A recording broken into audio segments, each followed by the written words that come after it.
Muy buenos días, el Señor te bendiga. Mi nombre es Raimundo Robles, soy pastor de la Iglesia Bautista de Benecer en Ciudad Mante, Tamaulipas, México. En el libro de los Hechos de los Apóstoles, capítulo 1, podemos apreciar que Jesús está reunido con sus discípulos en el Monte de los Olivos. Era el día número 40 después de su resurrección. Y entre aquellos discípulos se encontraba también Juan, el discípulo amado. Y dice el capítulo 1, versículo 9 del libro de Hechos, lo siguiente. Y habiendo dicho estas cosas, viéndolo ellos, fue alzado y le recibió una nube que le ocultó de sus ojos. Qué impresionante debió haber sido para los discípulos observar que su maestro comenzaba a elevarse hasta llegar a la altura de las nubes y ver que una nube le ocultó de sus ojos. Pues ellos quedaron absortos, atónitos, observando este hecho. Y en el versículo 10 y 11 dice lo siguiente.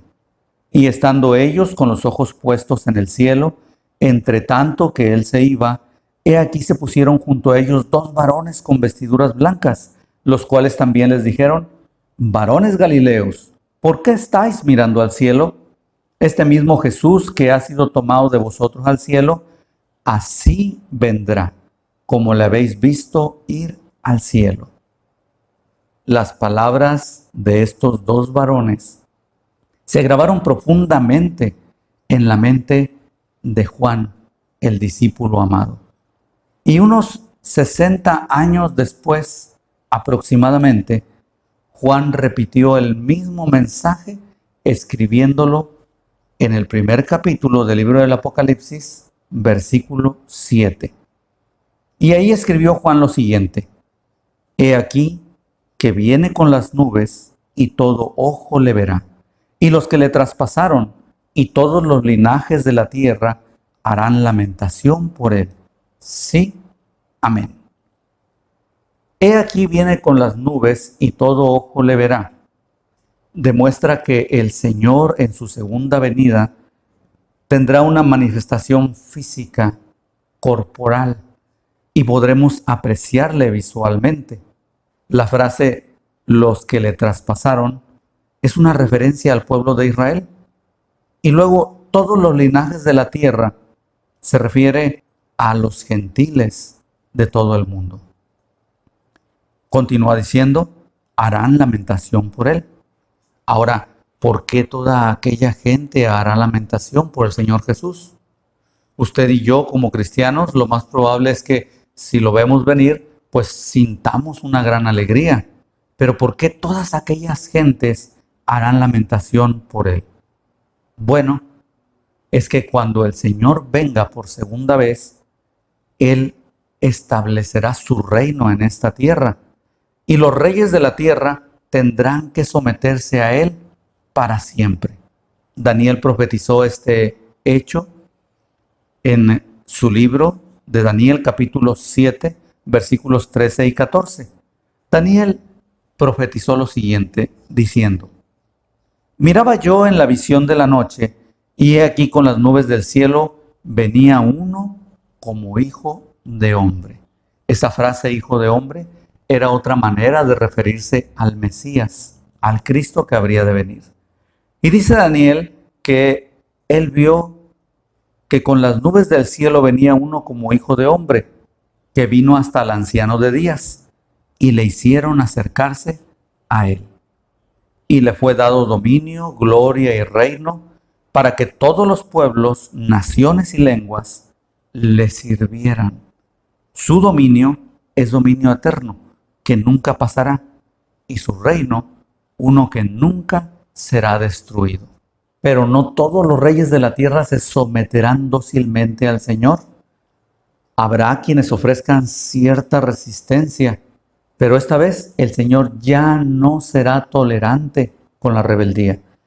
Incluso habrá algunos reyes que tendrá que destruir, de la misma manera que se rompe una vasija de barro con una varilla de fierro.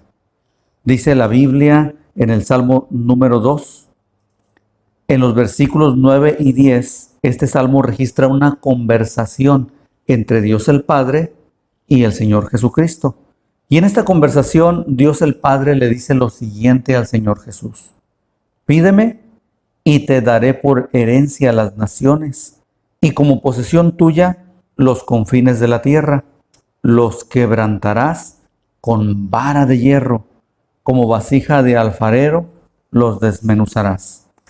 En los versículos del 10 al 12, el salmista da un consejo a los reyes, diciendo: ahora pues, oh reyes, sed prudentes.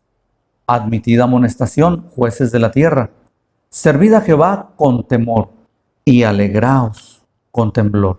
Honrad al Hijo, para que no se enoje y perezcáis en el camino, pues se inflama de pronto su ira. Bienaventurados todos los que en él confían. Los reyes que solapan a los malvados serán dominados por el Señor. Quienes se nieguen a obedecerle simplemente serán destruidos. Así que ya no habrá quien encubra las fechorías de los impíos. Será el momento en que los malos harán lamentación, pues será el día de su castigo. Sin embargo, el versículo 12 de este Salmo 2 termina diciendo: bienaventurados todos los que confían en él. En la segunda venida de Cristo, los judíos que le han rechazado como nación, han rechazado al Señor Jesucristo, no lo han aceptado como su Mesías. En aquel día que Jesucristo venga, ellos, inducidos por el Espíritu Santo, entonces creerán en el Señor Jesucristo como su Mesías. Y compungidos por el arrepentimiento, se lamentarán por haberle traspasado. Es entonces que la nación de Israel se volverá al Señor. Y también millones de personas no judías procederán al arrepentimiento. Se piensa que en aquellos días habrá la más grande conversión de todos los tiempos hacia el Señor Jesucristo. El versículo 9 del capítulo 12 del libro de Zacarías dice lo siguiente: y en aquel día, dice el Señor, yo procuraré destruir a todas las naciones que vinieren contra Jerusalén. Esto es de lo que hablábamos, que el Señor destruirá a los rebeldes. Mas en el versículo 10 dice lo siguiente: y derramaré sobre la casa de David y sobre los montes de Jerusalén espíritu de gracia y de oración. Y mirarán a mí, a quien traspasaron, y llorarán como se llora por hijo unigénito, afligiéndose por él como quien se aflige por el primogénito. Versículo 14. Todos los otros linajes, cada uno por sí, y sus mujeres por sí. Lo primero que aprendemos en esta porción de la Escritura es que, número 1, Cristo vendrá por segunda vez para vengarse de sus enemigos, para perdonar a su pueblo y para establecer su reino en la tierra. Luego, en el versículo 8, dice lo siguiente: yo soy el alfa y la omega, principio y fin, dice el Señor, el que es, y que era, y que ha de venir, el Todopoderoso. ¿Quién es el que habla aquí? ¿Será Jesucristo o será Dios el Padre? Quiero decirle que aún entre los comentaristas más prestigiados hay división. Algunos piensan que está hablando Jesucristo, otros piensan que está hablando Dios el Padre. El comentarista bíblico Matthew Henry mostró algunos argumentos por los cuales él pensaba que es Dios el Padre quien habla en este versículo. El primero, que existe una versión en idioma hebreo de esta porción de la Escritura en la cual para la palabra Señor se usa la palabra hebrea Elohim. Esa palabra Elohim se refiere a Dios el Padre. Entonces, bueno, por eso Matthew Henry pensaba, quien habla en este versículo no es Jesucristo, sino Dios el Padre.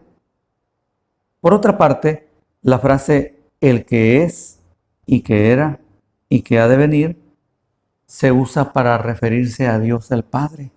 Lo vimos en el versículo 4 y 5 de este capítulo, en donde se manifiesta la Trinidad Divina. Un tercer motivo por el cual él pensaba que es Dios el Padre quien habla aquí es que dice: yo soy el Alfa y la Omega. Y esa también es una frase que usa Dios el Padre en diferentes partes de la Escritura.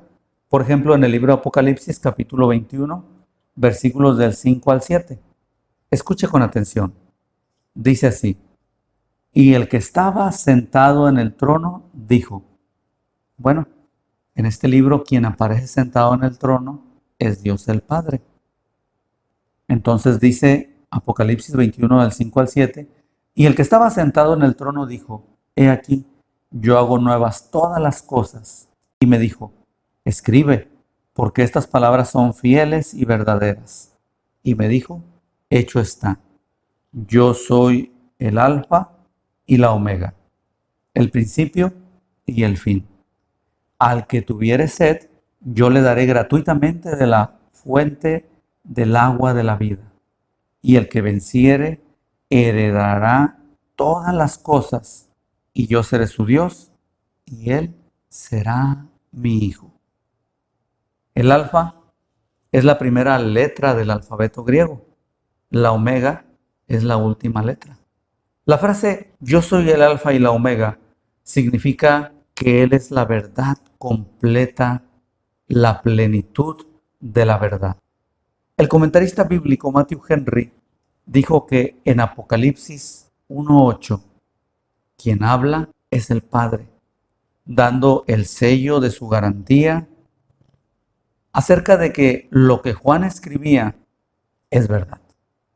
Ahora, sea Dios el Padre o sea Dios el Hijo quien habló en este versículo 8, lo segundo que aprendemos de esta porción de la Escritura es que la profecía del Apocalipsis está respaldada por la plenitud de la verdad de Dios. Oremos. Amoroso Padre Celestial, en esta hora buscamos tu rostro y tu bendita presencia, Señor, para dirigirnos a ti. Señor, ahora sabemos que la profecía del Apocalipsis está respaldada por la plenitud de tu verdad. Señor, sabemos también que un día nuestro Señor Jesucristo vendrá a esta tierra para vengarse de sus enemigos, para perdonar a su pueblo y para establecer su reino en esta tierra. Padre eterno, ahora te rogamos que tu Santo Espíritu nos dé sabiduría y nos dé valentía y poder para predicar tu palabra a quienes no te conocen. Padre, que muchos sean los que puedan escuchar tu santo evangelio y arrepentidos de sus malas obras, puedan volver a ti. Que se conviertan de las tinieblas a tu luz admirable y que te reconozcan como su Señor y a nuestro Señor Jesucristo como su único y suficiente Salvador, y al Espíritu Santo como el Espíritu Divino que los guía hasta ti. En Cristo Jesús te lo rogamos. Amén. El Señor te bendiga.